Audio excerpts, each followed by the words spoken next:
Eh, Pendidikan kemarin di UIN, Universitas Islam Negeri Alauddin Makassar, Fakultas Adab dan Humaniora, jurusan Peradaban Islam, angkatan 2016. Ya, Jurusan jurusan SKI Paprof, program studi apa? SKI Paprof, Sejarah Kebudayaan Islam. SKI. Sekarang bekerja di Bandara Sultan Hasanuddin Makassar.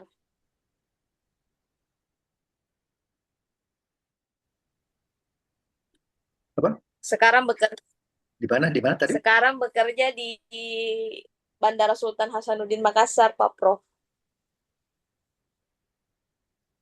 Oh, bagus nih. Bandara ya. Iya. Oke. Alamat Sudiang. Oh iya. Iya, Pak Prof. Terima kasih. Baik, terima kasih. Alamatnya di Sudiang ya. Iya, Pak Prof. Sudiang. Sudiang. Berarti asli Makassar ini ya. Bugis, Pak Prof. Bugis Baik. baru.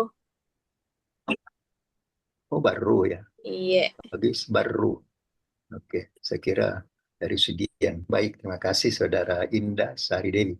Baik, dua ya Tuti Wahyuni. Silakan Tuti Wahyuni. Baik, Bismillahirrahmanirrahim. Assalamualaikum warahmatullahi wabarakatuh. Perkenalkan, saya atas nama Tuti Wahyuni, alamat Kelurahan Benjala, Kecamatan Bontobari, Kabupaten Bulukumba. Kemarin mengambil S1 dari Universitas Negeri Makassar, Fakultas Ilmu Sosial dan Hukum, jurusan Sosiologi Antropologi, program studi Pendidikan Antropologi, angkatan 2018. Dan berhasil menyelesaikan S1-nya tahun 2022. S1-nya tadi di mana? Di Unhas ya? Di Universitas Negeri Makassar, Coba UNM. diulang. Oh, UNM. Oh ya, UNM. Saya kira tadi. UNM, bentar ya saya catat ya. Ambil jurusan sosiologi, Eh, jurusan Pendidikan sosiologi ya Antropologi. tadi ya. Pendidikan Antropologi. Oh, pendidikan pendidikan Ya, antropologi, pendidikan antropologi. Baik, antropologi. Ya. Eh, alamatnya sekarang di Bulukumba ya. Nah, jadi sekarang tinggal Bapak. di Bulukumba nih. Iya, Baik. Wah, baik. Yo, pantas kamu mengikuti program studi ya, non reguler ya, karena tinggal di. Baik, yang ketiga saudara Muhammad Farid Wajidi. Bisa diaktifkan supaya saya bisa lihat wajahnya ya. Biar 1 menit aja, yang penting saya bisa ya. Kecuali kalau memang tidak bisa ya apa boleh buat. Ya, Ya, sudah saya mau lihat sudah wajahnya. berkali-kali saya coba, Prof. Ini Tidak bisa ya. gambaran. Iya. Oh iya, baik kalau ya silakan saja ya. Ya, Ya, silakan. syukran, Prof. Ya. Eh, Tabe izin memperkenalkan diri, Prof. Nama saya lengkapnya Muhammad Farid Wajidi. Sama dengan namanya pimpinannya Mangkoso, Prof. Iya, ipar saya itu. Iya, Oke. Alhamdulillah S1 di STAI DDI Pangkep, Prof. Oh iya, Tahun 2014. SDAI DDI Pangkep ya. Sudah saya Ya, catat ya, Pangkep. 2014 jurusan Oke. Syariah, Prof. Oh syariah. Oke. Ahwalus Sahsiyah. Ahwalus Saksiyah. Oke. Ya. Oke. Kemudian pernah lanjut S2, Prof, di Universitas Patria Arta. Oh, berarti sudah magister ya? Iya, Prof. Oh, S2 di mana? Patriatra, Universitas Patria Arta, Prof. Universitas Ya. Patriarta Konsentrasi Manajemen Sumber Daya Manusia, Prof. Manajemen Sumber Sumber Daya Daya Manusia, Prof. ke SDM ya, ke SDM Ya. ya. Ya. Selesai tahun 2021, Prof. Iya, Ya. bagus. Terus ikut lagi. Alhamdulillah, ya, di diberi amanah untuk lanjut kuliah kembali ini, Prof, di Sejarah Peradaban Islam di UIN, karena Ya, sehari-hari mengajar SKI, Prof, di pondok pesantren di mana itu? Di Pangkep. di Pangkep, Prof. di IMIM Putri, Prof. Di IMIM, Iya, Prof. IMIM. Putrinya, Prof. Oh, di situ ada DDI ada STI DDI ya di Bukan pondok. di Pondok Pesantren IMIM Putri, Prof. Oh, ngajarnya di situ. Iya, Prof. Oh iya iya. Ya, Tapi dulu kalau dulu. kalau putranya kan di Makassar, Prof. Iya iya ya. Tahu, tahu. Oh, Iya. ibu-ibu siapa lagi temannya yang di pondok pesantren itu di Pangkep itu? Bu Amrah, Bu Prof. Amra. Prof Amra ya, Amrah. iya. Iya, Prof Amra, Prof Amra. iya, Baik. Baik, terima kasih ya. iya, Prof. Eh, ya, terima kasih Saudara Farid Wajdi. Oke, Saudara Abdul Muthalib. Ya, Prof. Coba diperkenalkan dulu. Abdul, Eh, ya, Perkenalkan nama saya Muthalib. Abdul. Alamat atau asal di Majene, Sulawesi Barat. Oke. S1 di UIN Alauddin Makassar, jurusan Sejarah Peradaban Islam, Fakultas Adab dan Humaniora.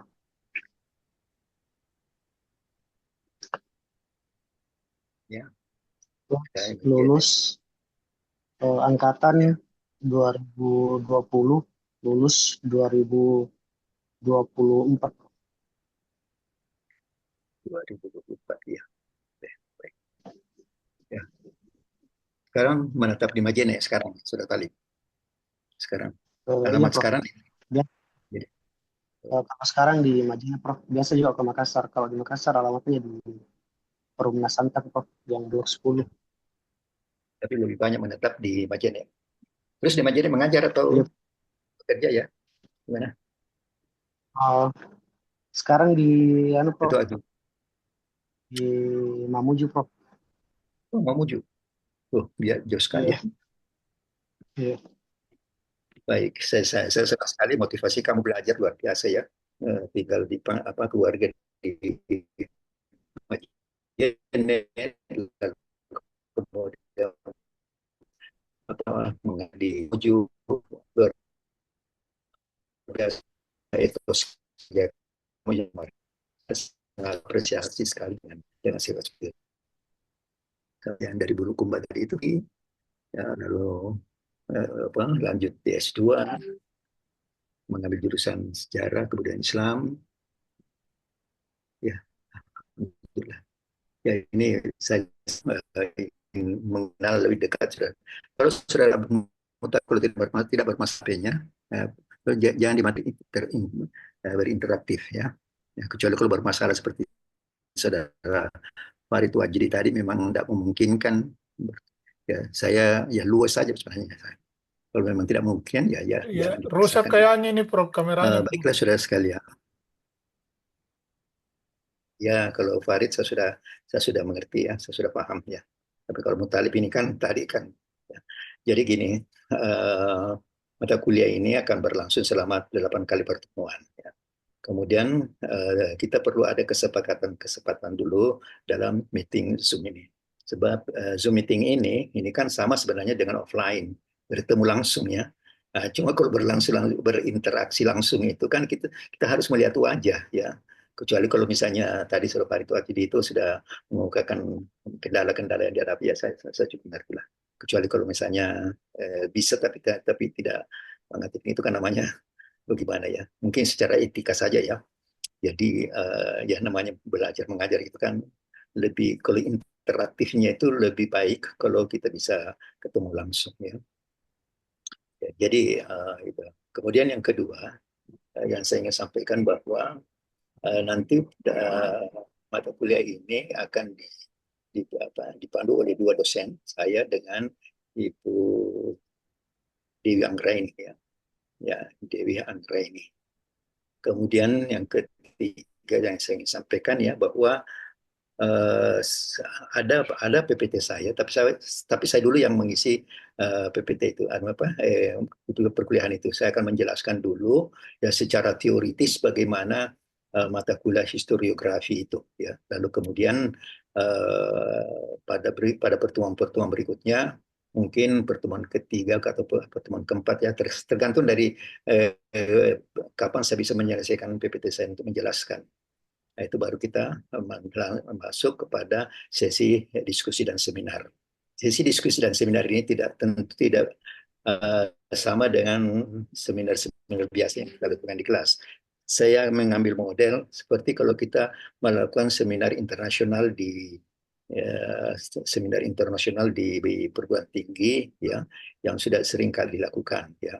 Jadi nanti misalnya saudara Indah sebagai pemateri atau sebagai pemerasan atau sebagai yang mempresentasikan makalahnya, nanti makalahnya Indah ini akan dibahas oleh dua orang pembahas, ya, mungkin pembahasnya saudara Tuti dan saudara Abdul Talib, ya, mungkin itu, ya. Kemudian sesudah itu dibahaslah makalahnya saudara Indah. Lalu kemudian tentu Tuti dan Talib ini akan mengajukan keberatan-keberatan atau kesanggahan-sanggahan terhadap makalah yang disampaikan oleh saudara Indah. Maka saudara Indah harus mempertanggungjawabkan makalahnya itu dan memberikan jawaban dari pertanyaan-pertanyaan yang disampaikan oleh saudara Indah. Saudara Tuti dan saudara Talib. Ya, itu baru itu namanya sesi pertama sudah selesai. Tapi kalau misalnya ternyata saudara Tuti dan saudara Abdul Muttalib, ya, masih ada hal-hal yang masih perlu diklarifikasi dari makalahnya Indah, maka Indah harus mempertanggungjawabkan memberikan lagi klarifikasinya. Nah, itu baru selesai sesi pertama. Kemudian sesi kedua kita persilakan kepada audiens, ya. Di sini yang hadir kan baru ada Muhammad Farid, ya. Tentu masih ada lagi yang lain yang belum hadir, ya. Saya bisa namanya. Ya, mungkin yang belum, ya. Jadi semua yang hadir tadi, ya, semuanya yang hadir kecuali Tuti dan Abdul Muttalib itu bisa mengajukan pertanyaan-pertanyaan sebagai pembahas umum namanya, ya, pembahas umum. Kalau Tuti dengan Abdul Muttalib itu pembahas utamanya. Nah, di luar itu nanti ada pembahas umum. Nah, begitulah nanti kita diskusinya, lalu berakhir kita mengambil suatu kesimpulan diskusi itu, dan saya lah akan memberikan pencerahan, memberikan arahan-arahan bagaimana topik-topik diskusi yang kita diskusikan nanti. Nah, topik-topik diskusi ini nanti akan saya akan sampaikan, ya, nanti setelah saudara nanti yang pilih sendiri, ya, kira-kira mana cocok. Saya kira begitu nanti di mekanismenya, ya. Jadi itulah kontrak perkuliahan kita, ya. Mudah-mudahan saudara Farid nanti bisa aktif juga nanti supaya kita bisa berinteraksi langsung. Insya Allah, Saya kira Prof. sudah jelas, ya. Apuan, Prof. Baik, Kami, terima kasih, ya. ya. Apuan, Prof. Kami di kelas ini 6 orang. 6 orang, ya. Ya. Oh Jadi, ya, ini ada lagi satu ya baru masuk, saudara. ya, yang teman yang belum datang tadi, dia minta izin dalam perjalanan, Prof. Ya, ya, apa-apa, ya. Ya, saya paham karena ini kan baru pertemuan pertama, ya. Minta saudara Ipon ini, siapa namanya? Namanya Ipon ini karena itu yang tertulis di dalam. Ya, tolong diaktifkan dulu videonya, kita bisa silaturahimnya. Siapa namanya? Ipon.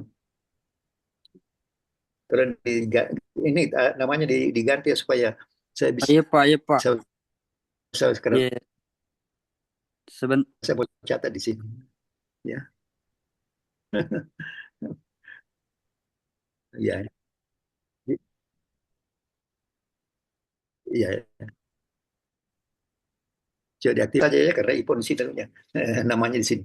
Jadi ya, jadi ini Saya nanti, ganti dulu ya. Pak. Kok ganti? Oh ya, ganti balik dulu. Ya, sambil kamu ganti saya ya. Jadi saudara ini Mr. So and So, ya. Jadi ini pertemuan ini kita akan dulu brainstorming dulu, atau saya akan memberi ingin mengenal dari dekat saudara, ya. Jadi saudara memperkenalkan diri, namanya siapa, ya, kemudian S1-nya di mana, ya, kemudian alamatnya di mana, ya. Kalau misalnya kuliahnya ini apakah tugas belajar dari instansinya atau murni sebagai mahasiswa, ya, mahasiswa murni, ya, tidak belum ada beban-beban tugas, ya. Baik, saya persilahkan saudara. Maaf, sudah diganti. Ya, Pak, saudara, nggak bisa saudara ini Pak. Ipon. Maafin saya Nggak kasih ada. nama kamu karena nama kamu tertulis. Oh ya, enggak apa-apa ya. Ya, ya, ya, enggak apa-apa lah. Nanti lain kali nanti diganti ya. Ya, silakan saudara. Oh, sudah bisa Pak, sudah Saudara bisa siapa Pak. namanya? Ya, ya. Oh, bagus sekali nama kamu nih. Syahdiono. Syahdino, sama? Dino, Prof. Oh, bukan lagi. Lain lagi nih, Warjun. Iya. Ya, lu Arjun Arjun Marenden. Ya, silakan saudara Arjun. Perkenalkan namanya, S1-nya di mana, kemudian alamatnya di mana, ya. Oh iya. Dari kabupaten mana. Assalamualaikum warahmatullahi Siapa Arjun? wabarakatuh. Silakan Arjun. Sekali lagi, Assalamualaikum warahmatullahi wabarakatuh. Waalaikumsalam. Perkenalkan, nama saya Arjung Marendeng, Ya, Bandar kapan? alumni, ya Pak, kebetulan sekumandar cuman berdomisili di Kabupaten Pangkep. Ya, S1-nya. Eh, Lulusan alumni 2020 Universitas Islam Negeri Alauddin Makassar dengan jurusan yang sama Pak, yang sekarang. Apa Terima itu? kasih. Fakultas apa itu? Fakultas mana? Fakultas Adab dan Humaniora. Ambil jurusan SKI ya. Iya Pak. Ya. Sekarang tinggal di mana? Di Majene ya. Di mana? Mau dipangkat mana tadi? Tinggal di mana, Saudara Arjun? Tinggalnya di mana? Alamatnya?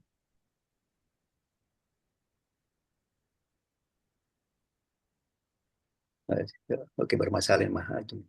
Oke, selanjut Saudara Syahdino. Ya, silakan memperkenalkan diri dulu.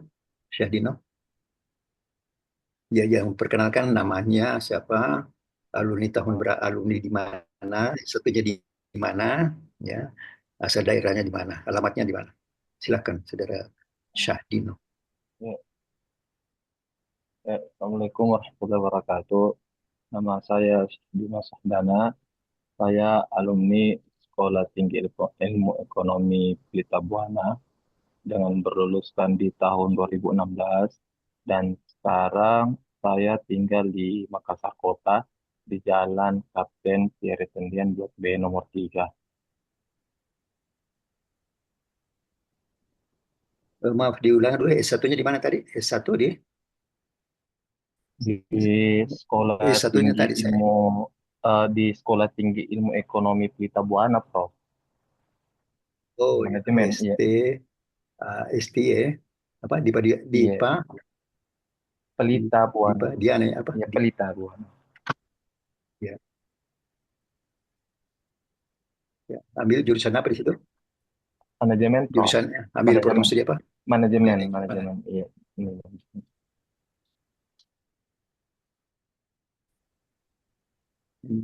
Ya. Tinggalnya sekarang, alamatnya, alamat Alamat tinggal sekarang itu di Jalan Kapten Pierre Tendean, Blok B nomor 3 di Makassar, Prof. Kecamatan Talok.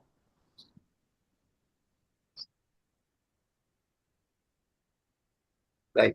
6 orang. Ini berarti sudah hadir semua ya, sudah Farid ya, sudah Iya, Prof. sudah hadir. Atau masih ada yang belum hadir? Sudah lengkap, Prof. Sudah lengkap. Baik, baik, terima kasih ya. Ya, jadi ya. Jadi sudah 6 orang semuanya sudah hadir ya, mulai dari Indah sampai yang terakhir saudara eh, Syahdino ya. Baik.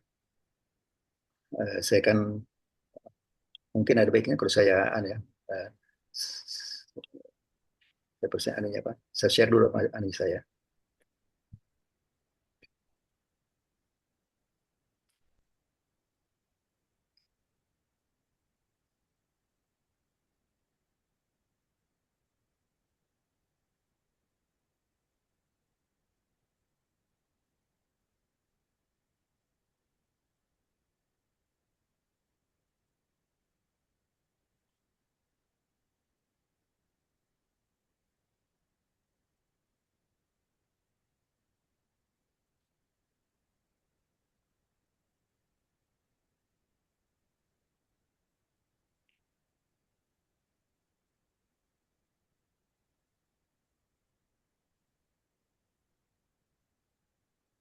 Bagaimana caranya?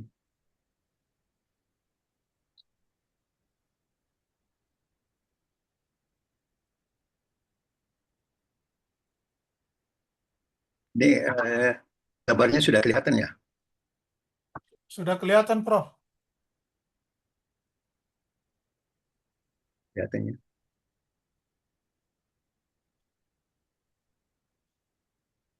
Ya.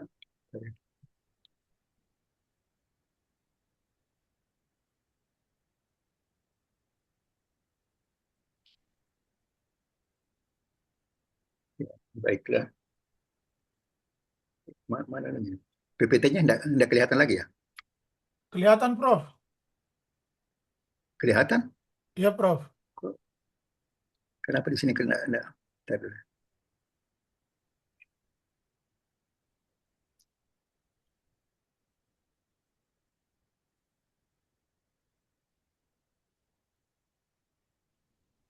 Ya, baik.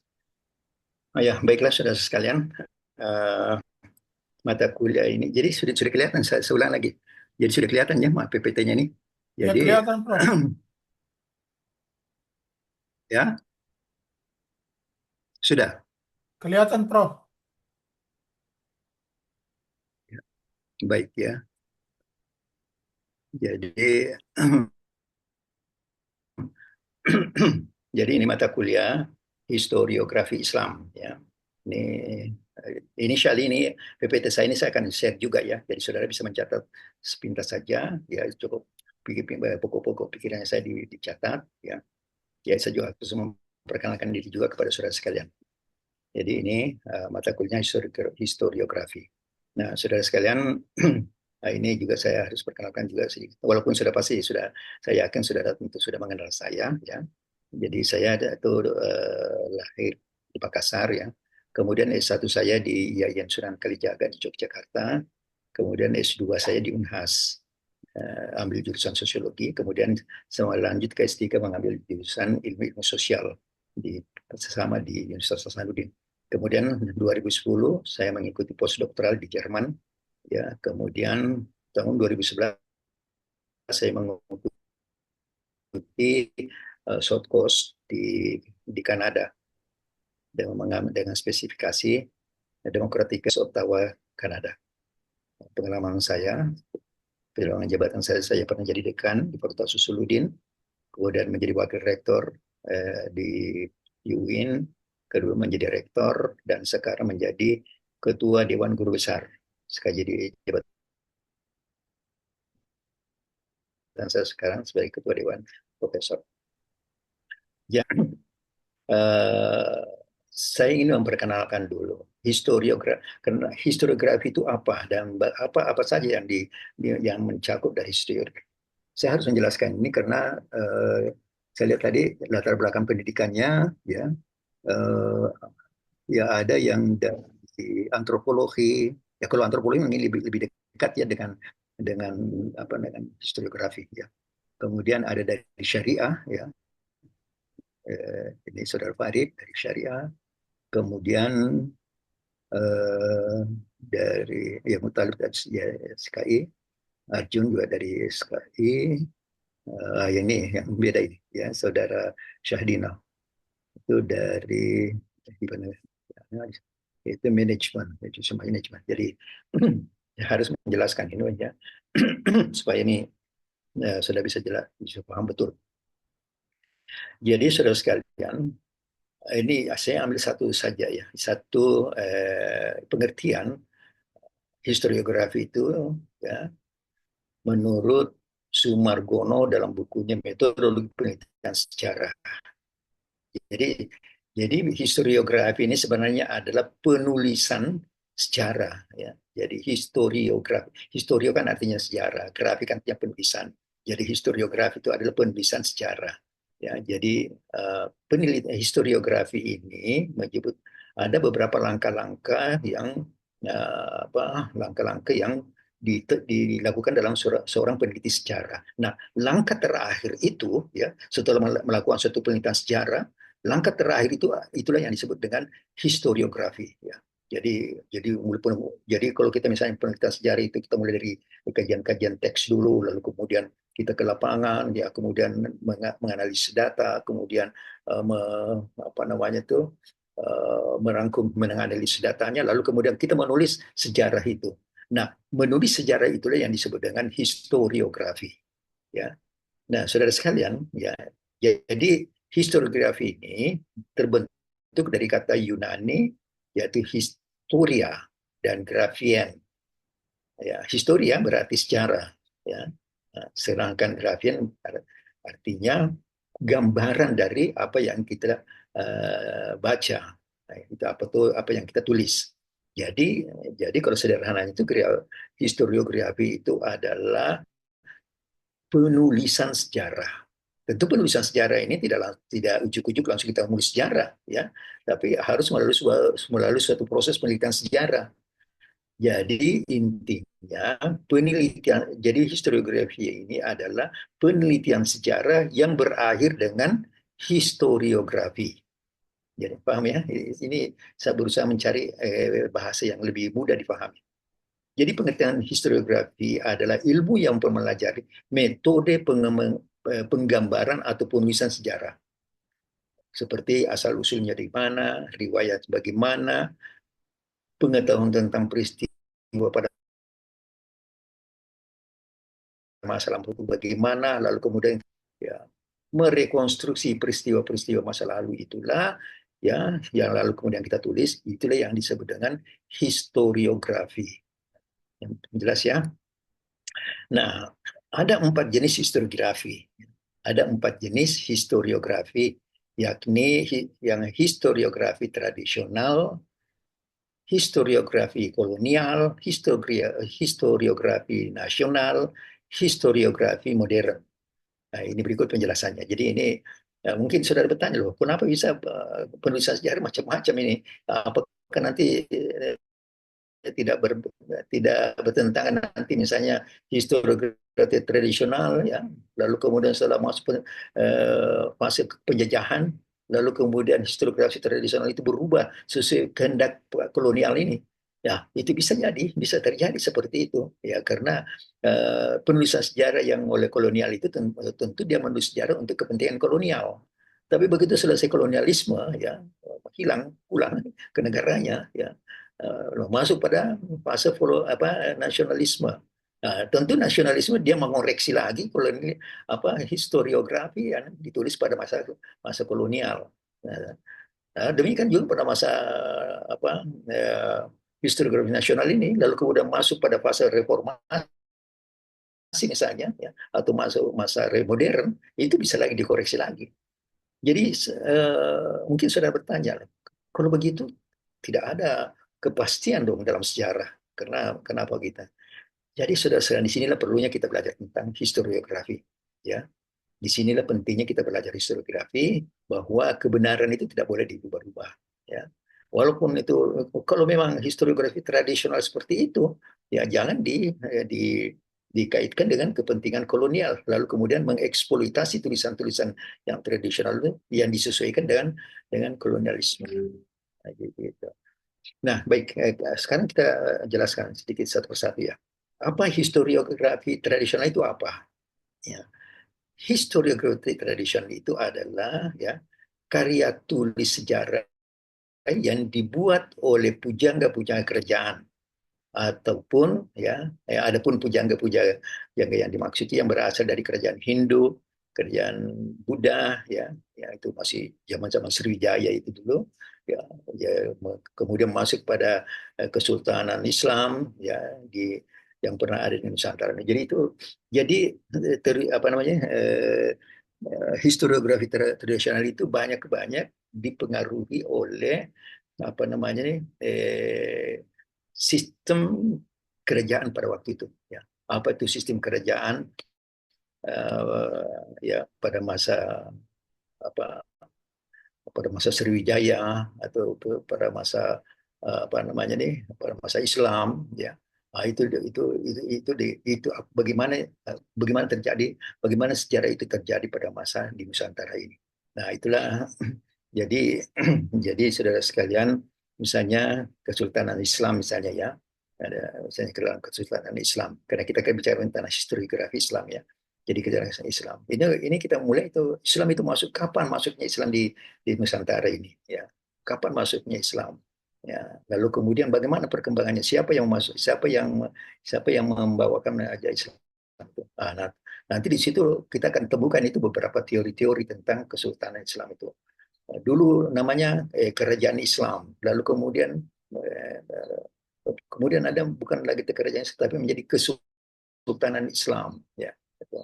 Jadi saudara sekalian ya, sini nanti juga akan historiografi tradisional ini ya, khususnya kalau kita mengkaji tentang Kesultanan Islam misalnya ya, itu melalui juga beberapa fase,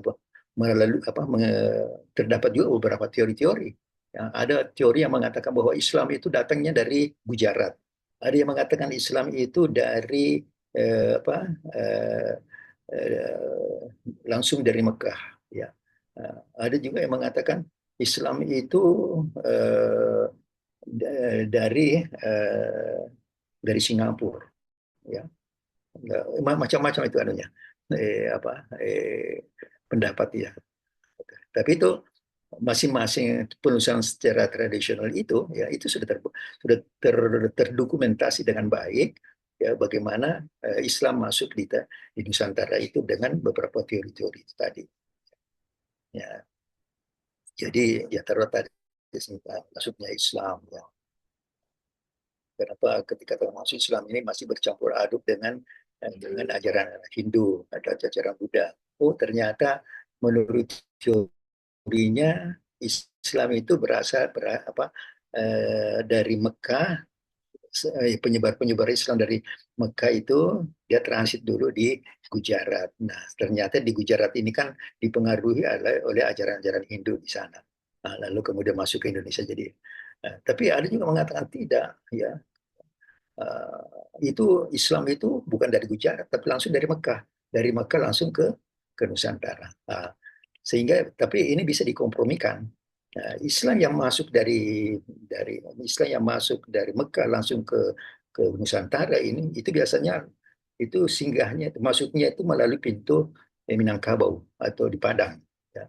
Ya, sedangkan yang dari Gujarat itu masuk dari Aceh, jadi dia jadi teori. Ada yang mengatakan Islam itu bukan dari Gujarat itu bukan langsung ke Aceh, tapi melalui ke Ternate dulu. Nah, ini beberapa teori tentang itu ya.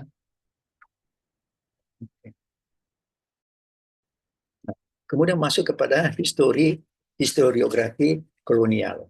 Ya, ini pada masa kolonial ya. Historiografi kolonial itu merupakan karya sejarah yang ditulis pada masa pemerintahan kolonial Indonesia, yaitu sejak zaman VOC ya, hingga berakhir masa pemerintahan VOC itu tahun 1945. Nah, itu sudah jadi ya ini ya, itu juga macam ada juga variasi, ada juga varian-variannya ya. Di mana di sini proses kristenisasi masuk di tanah air di Nusantara itu membonceng para misionaris Kristen itu ya. Jadi sehingga kebanyakan dari historiografi Kristen kolonial itu berbau-bau Katolik ya. Jadi dan itu banyak untuk kepentingan penjajah lah. Misalnya bagaimana saudara melihat ya keberadaan berada di Indonesia, waktu itu kan belum Indonesia namanya ya, berada di Nusantara ini. Jadi mereka memang Snogorgro-nya itu dia mempelajari Islam ya, dia belajar tentang Islam, bahkan ketika dia mengadakan penelitian Islam di Mekah yang terkenal bukunya itu Mecca The Face of Mecca Unseen dalam bahasa Belanda itu. Dia lihat bagaimana festival haji di Mekah, ya, itu ditulis oleh Senok Horgronya itu. Ya, dia ingin betul melihat bahwa bagaimana maaf, maaf, ribut. Jadi ya, bagaimana pemerintahan kolonial itu melihat Islam di Indonesia, ya. Lalu kemudian diutuslah Senok Horgronya, Senok Horgronya ini kan diangkat menjadi penasihat pemerintahan Hindia Belanda. Jadi begitu dia sebagai penasihat, dia pelajarilah Islam itu, dia langsung belajar Islamnya di Mekah. Ketika dia belajar di Mekah, ya, tentang Islam yang ada di Mekah, lalu dia berganti nama menjadi Abu Ghaffar. Nah, bagaimana sehingga di sana dia karena berganti nama sebagai Abu Ghaffar dan tentu beragama Islam. Saya pernah tanya, ada salah seorang profesor kita di UIN itu namanya Profesor Ahmad Sewang itu, apakah Senok Horgrojo ini sempat masuk Islam?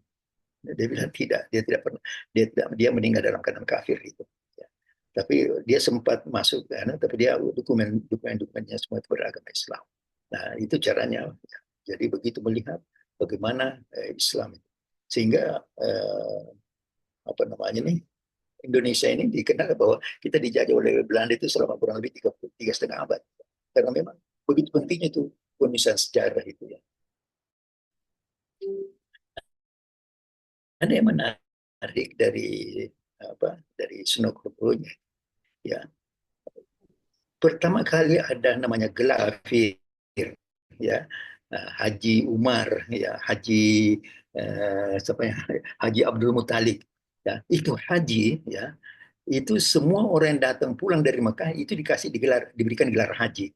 Apa maksudnya? Ini Senok Horgrojo mengatakan ini untuk mengontrol para haji-haji ini yang pulang dari Mekah, lalu dia menjadi dari pulang ke Tanah Suci, kayak pulang dari Tanah Suci dan menetap di Nusantara ini ada di Banten, Jakarta, ya, Banten, Jakarta, kemudian ada di Makassar, ada tersebar itu jemaah-jemaah haji yang sudah bergelar haji, ya, itu sudah pemerintah kolonial itu mampu mengontrol. Karena diketahui, ya, bahwa ternyata yang melakukan pemberontakan pada masa kolonial itu para haji-haji, ya, biasanya terhimpun dalam sebuah tarekat, ya. Misalnya berada seperti di Jawa Timur itu ada tarekat Naksabandia itu, tarekat Qadiriyah wa Naksabandia itu, dia itu haji-haji semua itu, tapi dia melakukan pemberontakan di daerah Jawa Timur itu, ya.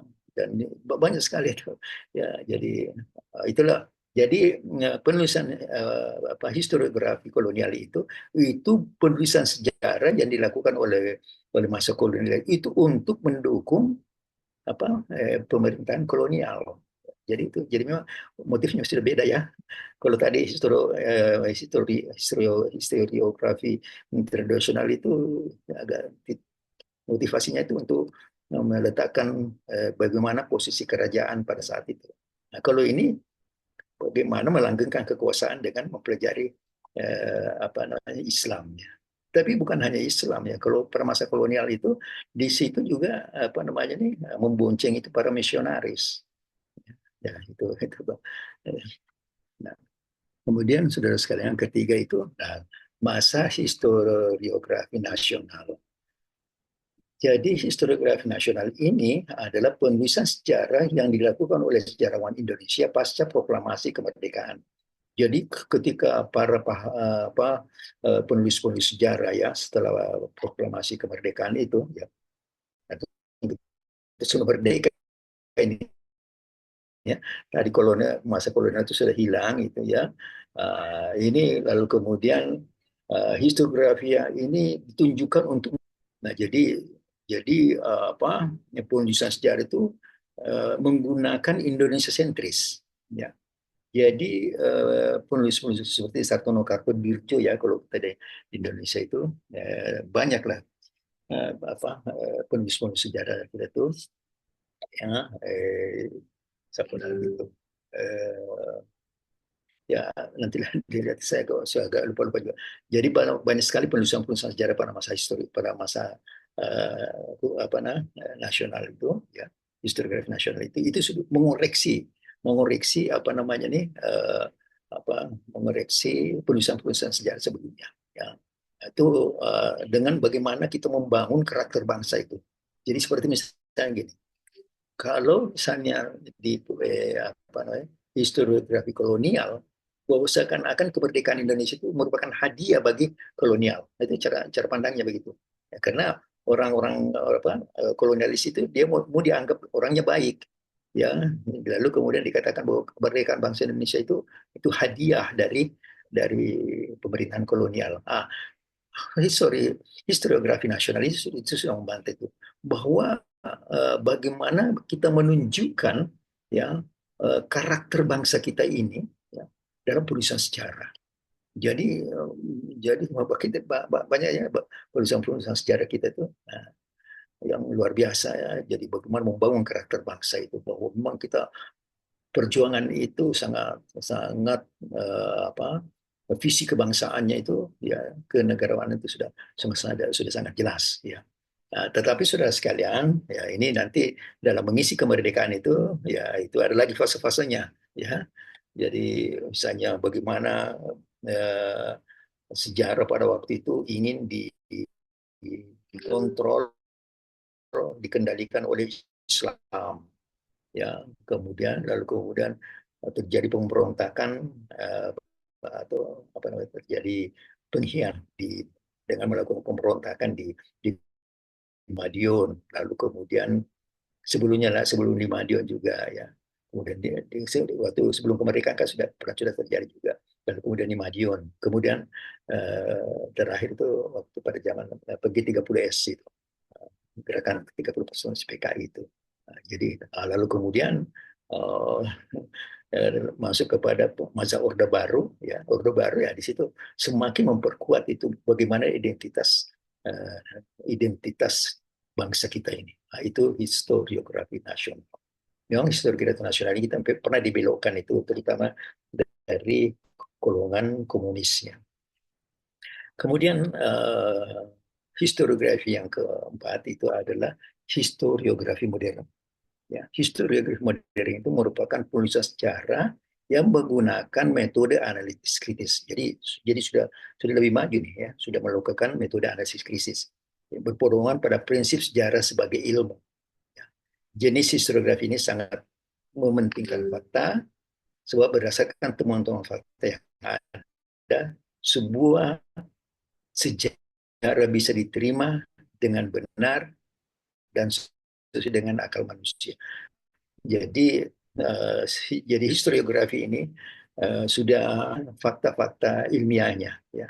Jadi sebenarnya fakta-fakta ilmiah juga yang dilakukan oleh historiografi nasional itu cuman disetir oleh kepentingan ideologi tertentu ya. Misalnya ideologi komunisme, ideologi Islam ya, bicaranya di situ ya. Nah, lalu kemudian para historiografi modern ya seperti sekarang orang menulis sejarah itu betul-betul sudah menggunakan metode analisis kritis. Jadi itu betul-betul murni ya sebagai prinsip-prinsip sejarah itu sebagai ilmu itu yang dipakai. Jadi tidak lagi melihat bagaimana pertarungan ideologi ya, tetapi bagaimana fakta-fakta historis itu. Ya, itulah. Jadi historiografi modern ini memang sangat mementingkan fakta-fakta yang ada. Jadi berdasarkan fakta-fakta, teman-teman fakta itulah, lalu kemudian sebuah sejarah yang ditulis itu atau historiografi yang ditulis sebagai historiografi modern yang betul-betul benar, ya sesuai dengan fakta dan sesuai dengan akal manusia itu. Nah, saya kira itulah 4 ya. Lalu ya itulah empat historiografi yang berkembang ya. Nah ini sebenarnya saya hanya menyampaikan secara garis besarnya saja ya. Jadi nanti saudara bisa mendalami satu persatu dari macam-macam historiografi itu. Jadi bisa jadi bagaimana historiografi tradisional, kolonial ya, historiografi nasional, modern ya. Sekarang ya kalau kita mengikuti lagi sekarang adalah setelah historiografi modern ada lagi postmodernisme. Nah, kalau postmodernisme itu lagi postmodernisme lagi meruntuhkan lagi itu teori-teori lama, ya, meruntuhkan. Mas Kunto Wijoyo itu menarik sekali kalau kita membaca historiografi dari tulisan dari Kunto Wijoyo itu. Saudara bisa membaca. Bagus. Nah, baiklah saudara sekalian. Nah, itu tadi historiografi secara gambaran secara umum. Nah, sekarang kita masuk kepada historiografi Islam. Inilah mata kuliah kita. Historiografi Islam itu adalah studi tentang cara penulisan sejarah Islam dan metode yang digunakan oleh sejarawan Muslim untuk memahami dan menafsirkan peristiwa-peristiwa sejarah. Jadi ini sebenarnya sudah agak sudah autentisitasnya itu sudah cukup bagus, ya. Jadi betul-betul ingin menampilkan historiografi Islam itu betul-betul menjadi sebuah peristiwa sejarah Islam yang untuk kepentingan sejarah, ya, sejarah for sejarah.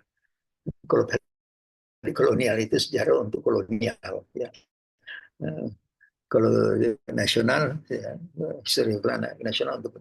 Tapi kalau ini memang untuk kepentingan Islam, untuk kepentingan ilmiah.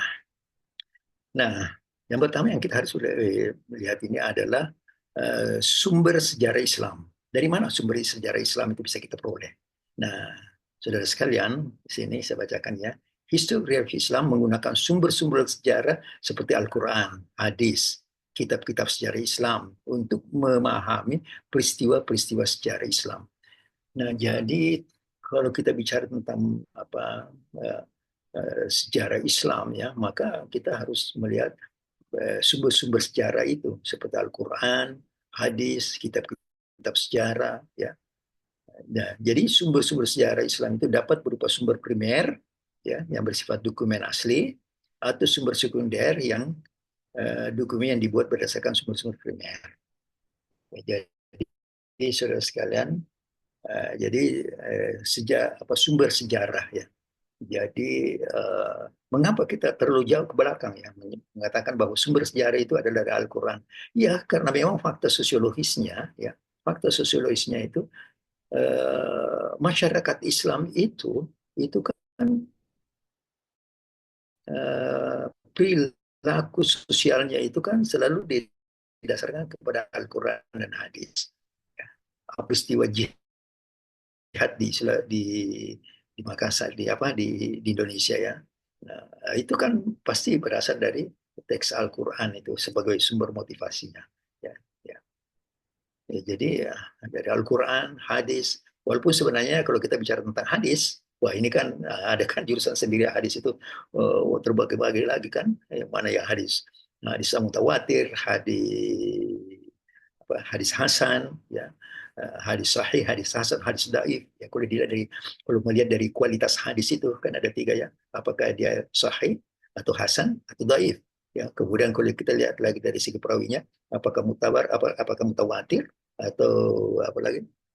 Apakah mutawatir atau ahad, ya? Artinya tidak populer. Nah, jadi memang kalau kita bicara tentang sumber sejarah Islam, ya, ini jadi sumber sejarah Islam itu kalau kita mengkaji Al-Quran, hadis, dan kitab-kitab sejarah, ya, itu bisa bersentuhan memang dengan ilmu ulumul Quran, ulumul hadis, ya. Jadi memang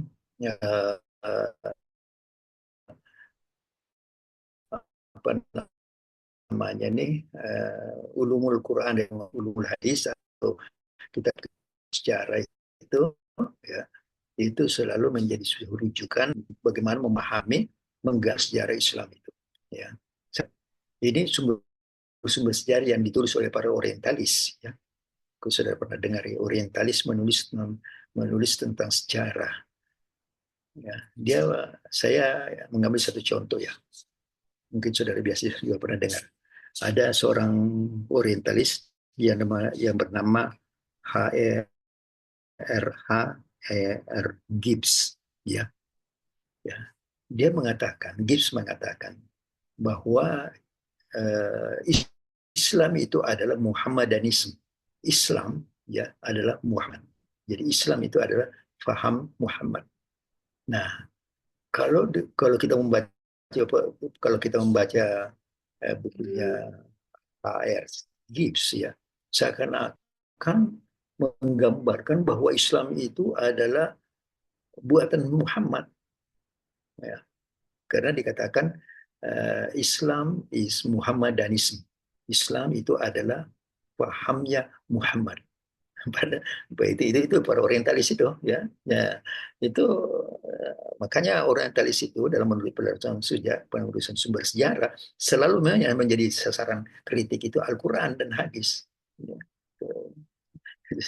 Jadi Al-Quran itu sampai kalau kita membaca tulisan-tulisan orientalisme tentang Al-Quran, dia sebenarnya dia tidak mengakui itu Al-Quran sebagai autentitas Al-Quran itu yang ada sekarang itu dianggap tidak autentik. Ya, itu menurut orientalisme. Tentu mereka juga melakukan penelitian sejarah Islam. Ya, jadi gitu. Tapi saudara sekalian, ini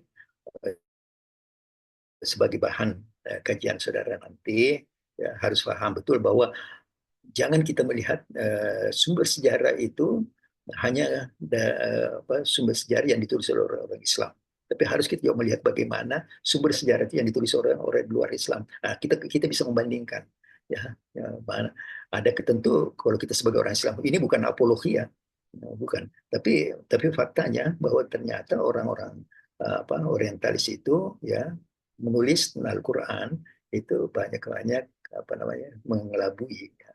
Banyak sekali tuh saya, apalagi kalau kita membaca itu sejarah-sejarah kitab-kitab sejarah Islam ya, karena ada penulisan-penulisan sejarah itu yang ditulis oleh Israiliyat ya, peristiwa Israiliyat ya. Nah, kemudian misalnya saja ada kan dalam Al-Quran kan juga banyak sekali peristiwa-peristiwa sejarah yang termaktub di dalam Al-Quran itu, seperti bagaimana sejarahnya Bani Israel misalnya. Ya, kalau kita membaca dalam penulisan-penulisan sejarah Islam tentang Bani Israel itu, ya, itu luar biasa itu, banyak juga itu banyak juga diambil dari sumber-sumber Israiliyat. Sumber Israiliyat itu adalah orang-orang Israel, orang-orang Yahudi, ya, orang-orang Yahudi yang masuk Islam, tetapi ketika dia masuk Islam, faham keyahudiannya itu masih melekat, ya, sehingga banyak cerita-cerita dalam Al-Quran yang dalam tafsir Al-Quran itu, ya, itu berbau-bau Israiliyat. Itu kalau saudara membaca itu sejarahnya Bani Israel, ya, itu pernah kan terjadi Talut dan Jalut itu ya dalam sejarah itu. Itu luar biasa. Kalau saya baca itu banyak sekali banyak sekali sejarah-sejarah Israiliyat di situ. Nah, itulah pentingnya kita bagi seorang sarjana Muslim ya, harus memaham betul itu bahwa sumber sejarah itu adalah Al-Quran, hadis, dan kitab-kitab sejarah, tetapi harus yang autentik. Kemudian yang kedua, metode sejarah Islam.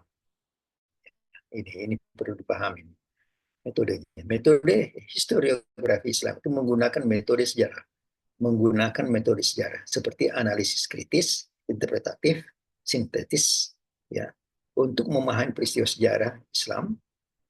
Metode sejarah Islam dapat berupa metode kualitatif atau kuantitatif.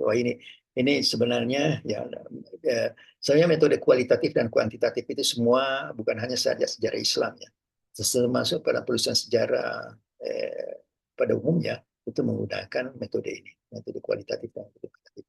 Nah, mungkin sudah bertanya, yang mana yang lebih bagus ya kalau penelitian historiografi Islam? Apakah menggunakan metode kualitatif atau kuantitatif? Ya, saya maaf ya karena saya seorang sosiologi ya, saya lebih cenderung ke kualitatif ya. Karena kalau kuantitatif itu serba matematis ya, kaku ya, susi. Nah, kemudian yang ketiga, perspektif sejarah Islam. Perspektif sejarah Islam ya.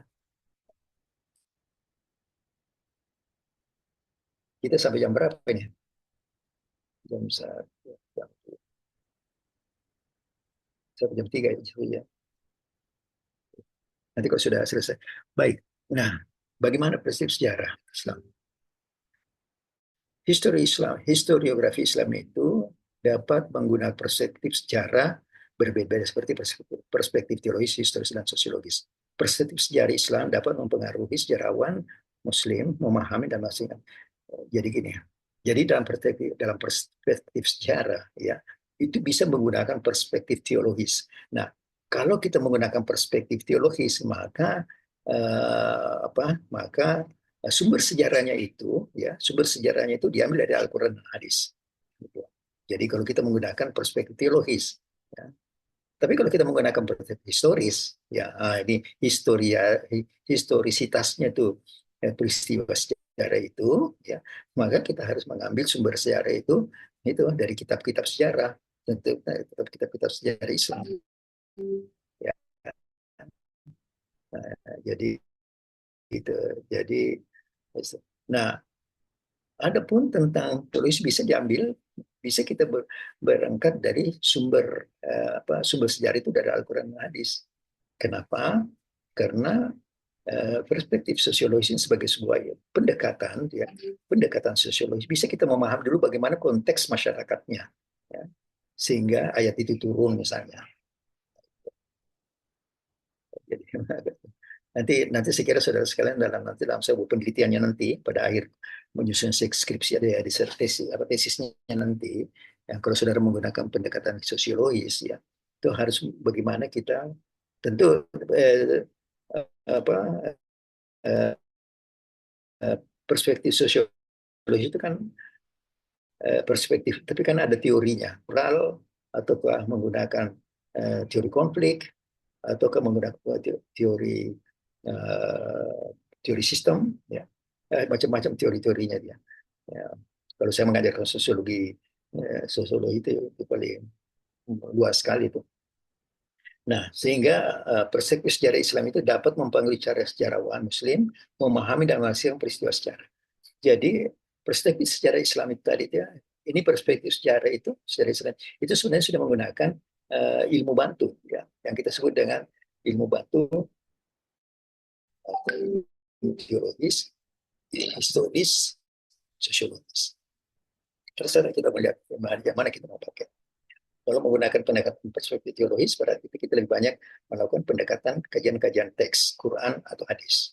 Kalau kita menggunakan historis, berarti kita harus melihat bagaimana teori-teori historis dalam memahami sejarah Islam. Demikian juga atau pendekatan sosiologis juga demikian. Ya, harus menggunakan teori-teori sosiologi dalam memahami Islam, tentang memahami sejarah Islam.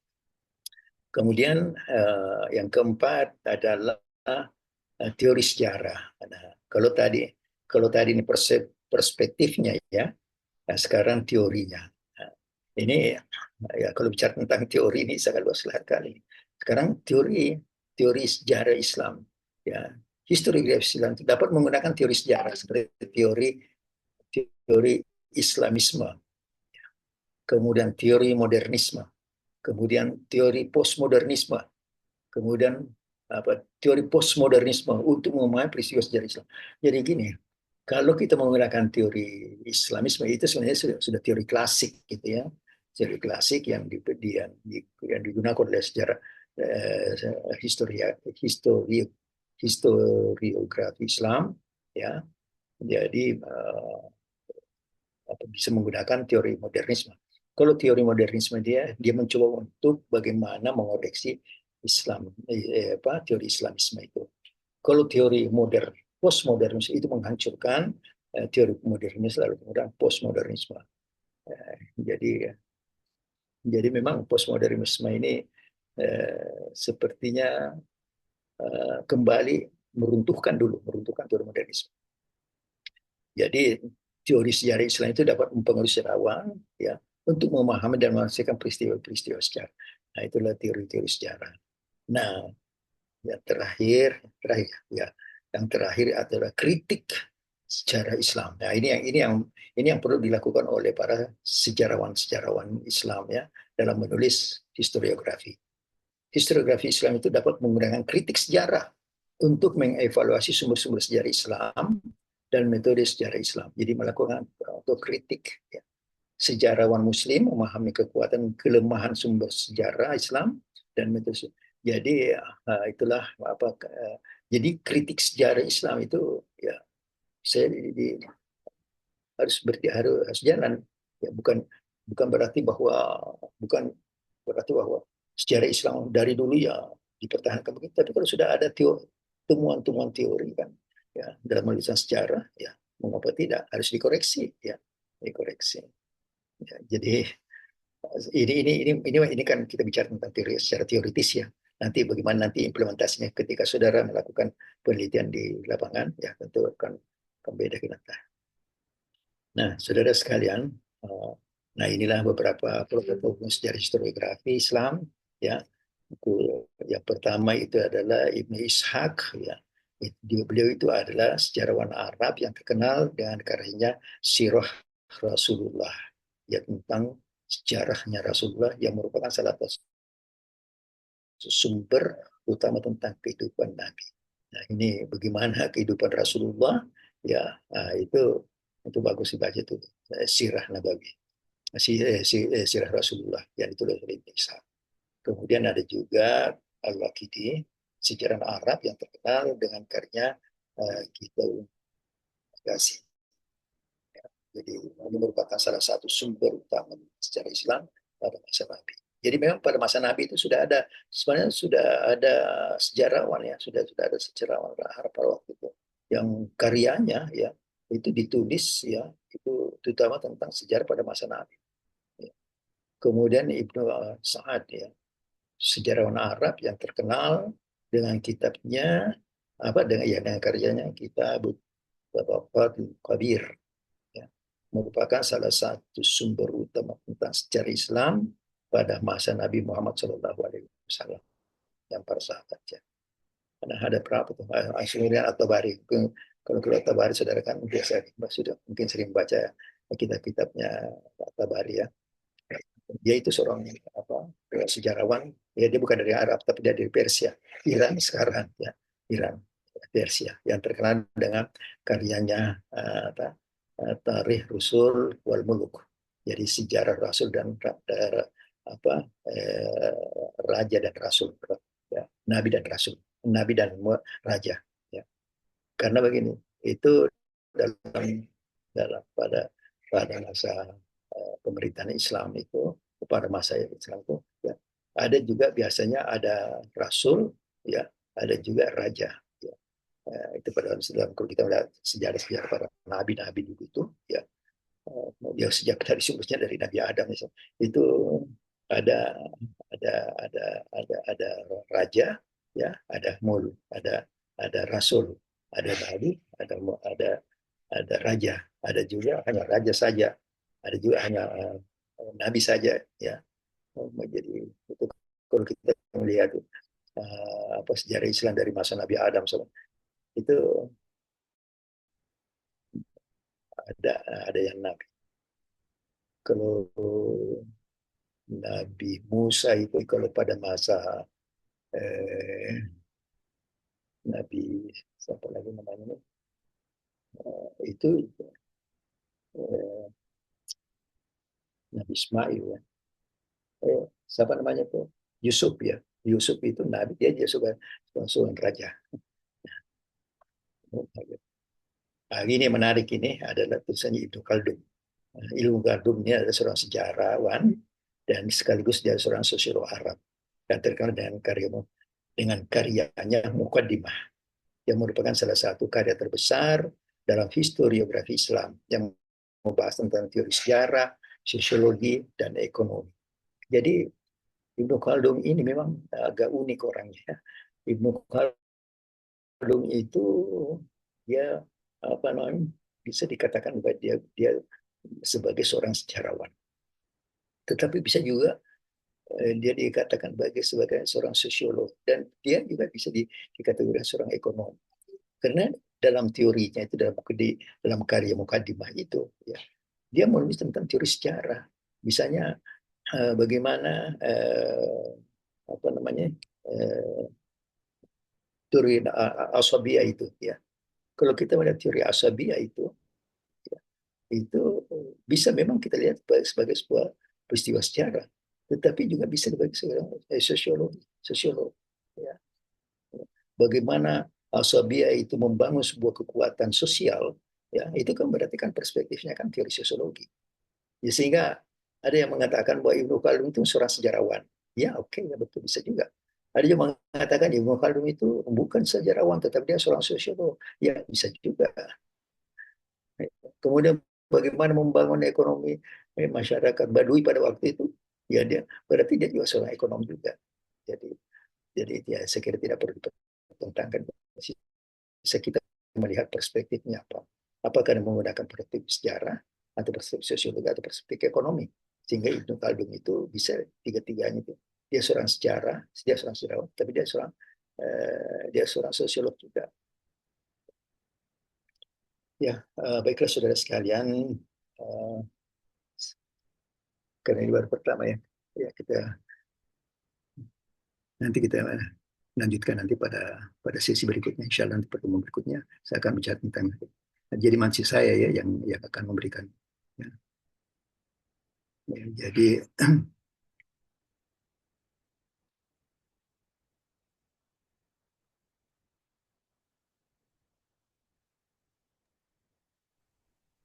ya, jadi saudara sekalian,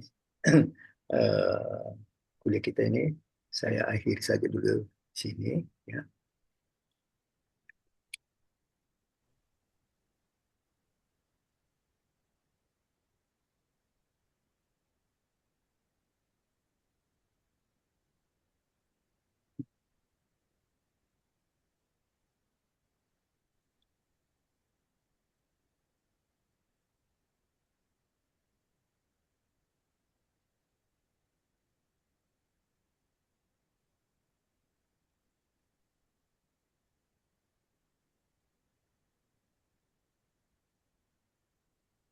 Ya, baiklah saudara sekalian, saya kira itulah yang ingin saya sampaikan pada kesempatan ini, dan insya Allah nanti kita akan bertemu lagi pada minggu depan ya. Jadi insya Allah nanti minggu depan tetap masih saya akan mengisi dulu materinya, dan insya Allah nanti saya mau perbaiki dulu PPT saya ini ya, supaya saudara bisa mempelajari dengan baik ya. Jadi biarlah saya perbaiki dulu ya, karena ada hal-hal yang saya pikir yang perlu diperbaiki lagi, karena ini bahan saya ini kalau saya tidak salah masih bahan 2 atau 3 tahun yang lalu ya. Saya pikir masih ada yang ya mungkin masih memang relevansi kalau dari segi isinya, substansinya masih sangat relevan, tapi dari segi penyajiannya mungkin masih perlu ada yang perlu diperbaiki. Oke, sampai di sini dulu. Sebelum saya akhiri ini mungkin ada pertanyaan-pertanyaan di antara saudara sekalian. Mungkin ada yang bertanya, baik menyangkut materi dari perkuliahan ini, atau mungkin ada hal lain yang ditanyakan sekaitan dengan kuliah kita pada hari ini. Saya persilakan, mungkin ada yang bertanya. Masalah-masalah apa saja lah yang ada hubungannya dengan pasca sarjana. Ya, Prof. Ya, silakan, Farid. Ya. Apuan, Prof. Untuk nanti akhir semester itu bentuk tugasnya untuk mata kuliah ini, Prof. Bagaimana? Apakah dalam bentuk artikel atau bagaimana? Ya. Ini kan nanti akan ada diskusi ya, masing-masing mahasiswa dapat mempresentasikan sebuah makalahnya.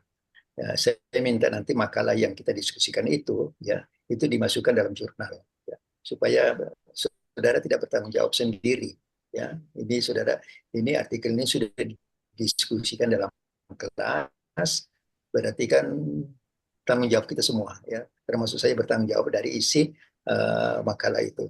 Jadi saya kira kalau saya penilaiannya begini, pertama itu adalah kehadiran saudara dalam mata kuliah ini. Itu penilaian pertama. Kemudian kedua adalah diskusi kita di kelas. Diskusi itu karena itu nanti akan menyerap banyak saudara yang lebih aktif nanti dalam diskusi itu. Siapa yang punya pikiran yang berlian, yang cukup bagus cara menyampaikan gagasan-gagasannya ya. Itu. Kemudian yang ketiga ya yang senilai nanti apakah makalah yang sudah didiskusikan ini sudah dimuat atau dalam proses pemuatan di jurnal ya. Saya tidak persyaratkan kalau jurnalnya apa ya. Karena kalau mau masukkan di jurnal yang Sinta itu kan, apalagi kalau Sinta 1, Sinta 2 itu kan berbayar itu. Saya tidak ingin saudara terbebani di situ. Kalau bagi saya sih, yang penting terpublikasi ya. Terpublikasi artinya banyak orang yang bisa baca. Apakah itu mungkin ada apa namanya di anunya saudara itu ada ada jurnal di kampusnya masing-masing yang bagus ya. Minimal Sinta 5 lah. Sinta 5 itu kan sudah bagus itu. Tidak usah sampai Sinta 4, Sinta 2 sampai 3 1 ya itu. Apalagi sampai Scopus, waduh terlalu berat itu. Ini ada teman saya mau usul profesor, kan semua itu dosen-dosen UIN ya yang mau jadi profesor kan melalui verifikasi dulu dari saya itu saya kan sebagai ketua dewan profesor ya. Wah, saya biasa tanya karena saya tahu saya paham betul kemampuan bahasa Inggrisnya ini gimana ini kemana ini. Lalu kok bisa menulis bahasa ini ada prof saya beli ya itu saja bahwa itu dibantulah sama teman untuk tapi sebenarnya tidak ada persoalan kalau ditambah asal jangan 100% bantuannya di situ ya harus terlibat dalam bantuan itu jadi gitu. Scopus itu berat itu ya. Untuk saya bersyukur waktu saya jadi profesor itu belum dipersyaratkan Scopus ya. Tapi itu andai kata ada waktu itu ya pasti juga saya akan ikut ya. Karena ya alhamdulillah pengalaman saya pernah sekolah di luar negeri kan bisa pernah ikuti short course di luar negeri. Paling tidak bisa membantu lah dalam bahasa. Ya, jadi saya kira gitu ya, saudara Farid ya. Jadi Ya, Prof. Terima ya, kasih banyak, Prof. nanti akhir-akhir dari makalah yang kita diskusikan tadi itu ya, yang kita seminarkan itu ya, usahakan betul jadi targetnya itu jadi apa? Jadi artikel di jurnal ya. Karena itu yang dipersyaratkan begitu. Oke, masih ada lagi yang bertanya. Silakan.